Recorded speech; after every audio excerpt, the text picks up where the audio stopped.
Okay, let's go over adding pots manually from an order. So I'm going to go, you can get to it from orders or you can get to it through here. I'll go through it through here. And that'd be this option right here. I'm putting now, keep in mind, this is only used for an order coming in from a manufacturer or supplier. So I'm going to select this here. It wants to know who I am. And now it wants to know, okay, who is the manufacturer or the aftermarket company that is sending you this order? So I'm just going to type in Y. Now you can do a lookup if you want. If you're not sure what they are, you can just hit here. This is all my different manufacturers, obviously. And maybe we're just going to pick Y down here.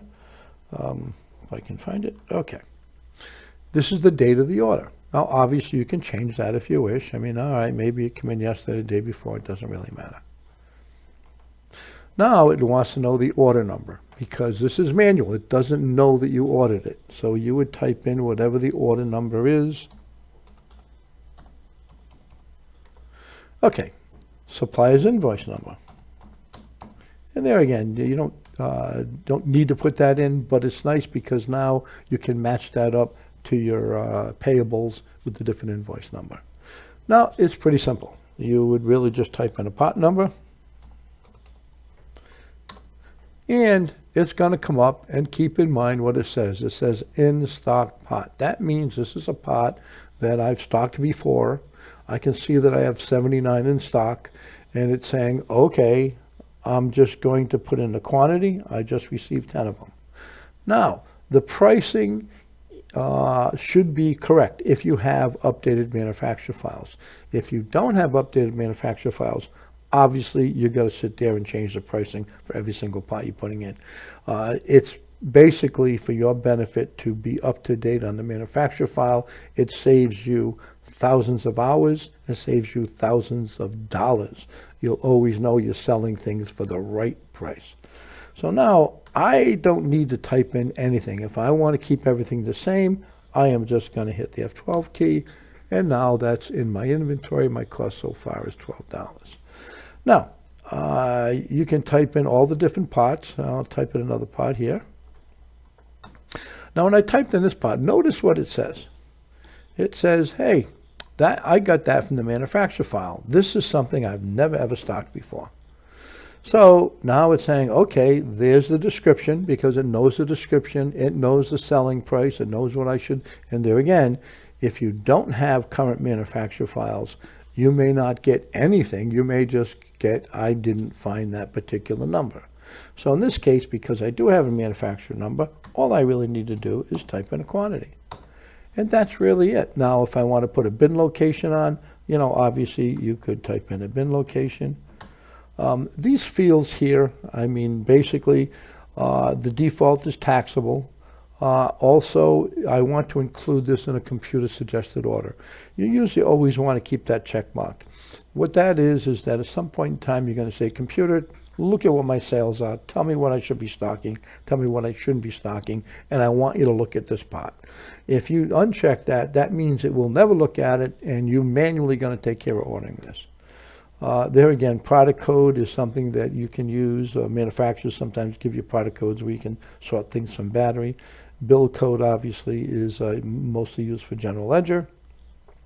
Also, there's an option if it's a decimal pot where it could be maybe a line where you sell it by the half a foot. When you click on that, it'll allow you, when you're selling it, to say, hey, I'm selling this for 1.5 feet or 1.6 feet. This here would be the unit of measure. Where I'm selling it by the foot, I'm selling it by the inch, whatever you want that to be. Obviously, if there's a core charge, you can put that in. I'm just going to hit F12 here, and now that's going to get posted to my inventory. There's the total cost of my inventory. If I forgot if I put something in or not, well, did I put that pot in? These are the pots I put in. All right, I put that in already. Now, another thing you're going to get is if we type in. Now, this is something that I don't have in my manufacturer file. Now, if you don't have a current manufacturer file, you may get this all the time because it doesn't have those pot numbers in it. Or you do have a current manufacturer, but this maybe is a new pot that just came out, or maybe you're putting pots in that you do not have a manufacturer file for. You're always going to get this message. In this case, I'm going to hit the Enter key. Now, this is something that new customers have a little while getting used to, but we're trying to save you some typing. It saved everything from the last pot that I put in. The description, the price, everything. It did that because we're trying to save you typing. If you're adding a bunch of pots that are very similar, or adding a bunch of props, maybe the description is going to be the same. I don't have to type anything. If the description is different, the minute you type, it actually is going to clear the screen. So, there again, we're just trying to save you some typing. Obviously, you're going to type in the quantity. If the price is the same as the last pot, which sometimes it is when you're adding a lot of similar pots, you would actually just hit the Enter key. Or in this case, I'm going to change this to 50. I'm going to change that to 60. Now, obviously, it's red because it's saying, hey, it's costing you more than what you're selling it. It's just a warning. Maybe I want to sell this for $100. Also, it's telling me that I'm making 67%. You also can have it compute. You can set the system up so that it'll automatically make your prices 30%, 40%, whatever you want. There's lots of options on that, and that's another video you may want to look at. So there again, if the bin location's the same, I'll keep it the same. Maybe it's the same, but I'm just going to hit my right arrow key and put in something like that. Okay, if I'm all done, I'm just going to hit F12. So there again, you have all these different scenarios. I'm posting this as an order. If I want to see what I've just put in, I can click that. Now, the other thing is a lookup. If you're typing a particular pot, and there again, I don't have it. Okay, well, maybe I think that's a good pot. Maybe I believe that should be out there. Maybe I typed it wrong. So I'm going to say no, and I can do my lookup. And there again, now it's going to look at that particular. Now it's only looking at Yamaha pots because it knows I'm doing a Yamaha order. So it's not looking at everything. And it's saying there's no such pot there. And I'm only looking at pots that I stock. This is only looking at my in stock. If I want to look at my manufacturer file, I can go right here and look at my manufacturer. Now this is looking, the Yamaha has about 400,000 pot numbers. So obviously you could pick whatever pot number you want. There again, if you don't have current manufacturer files, this probably is not going to help you very much. Now the other thing you can do is we also have this keyword lookup. If I know that I'm looking for something and maybe I know I'm going to do keyword here, maybe I'm going to type in, and okay, it found that size prop. So you could type in anything you want. You could put in whether it's in the description, whether it's a pot number. Maybe I happen to know the pot number has 1100 in it. There again, so here's every pot that has an 1100 in it. When you find the pot you're looking for, obviously you would click on it, hit the Enter key. I got 4, and it's as simple as that. Now when I'm all done putting in my pots, I would now want to hit the Escape key.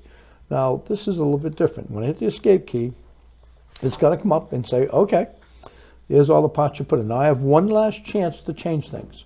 If I see I made a mistake, I can change the price if I want. I can change the retail if I want.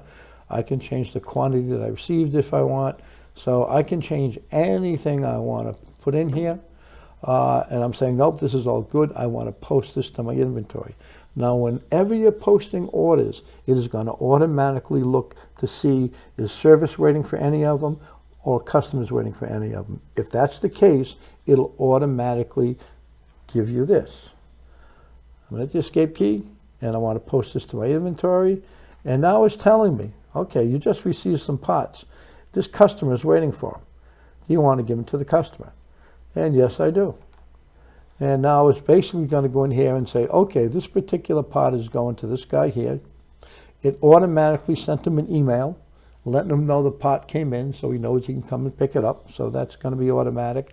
Also, if any of those pots was the service, it would automatically put them into the service bill, and you can have it notify the service manager that pot came in for that particular job. So that'll be done automatically. It's going to look to see if anybody's waiting for these pots, customers or service. There again, I can print it out, not print it out. And now, do you want to print out special order labels? It will print out a label. Some people, because a customer is going to be coming in to pick that pot up, Some people just have a printer with labels in them, and that way they can stick it on a bag. When that customer shows up, they just hand them the bag. So, also has the option of printing a bin location report. Okay, I told you what pots are going to customers and service, and now I'm going to tell you what pots are going to inventory, and it's going to sort those pots, and it gives you a bin location of you put them away. So it's automatically going to go through your pots. These are for customers. These are for stock. It's also will print barcode labels for those pots received if you wish. And you can run a cost report. Now, you don't really need to do this every time you post an order. You can just do this at the end of the month. But obviously a cost report just tells you, okay, this is just what we put into inventory. Here's who did it. This is the time we did it in. And that's how easy it is posting a manual order. What you also may want to look at is actually posting a computer-generated order. That is the preferred way of doing ordering, and that I recommend taking a look at. Have a great day.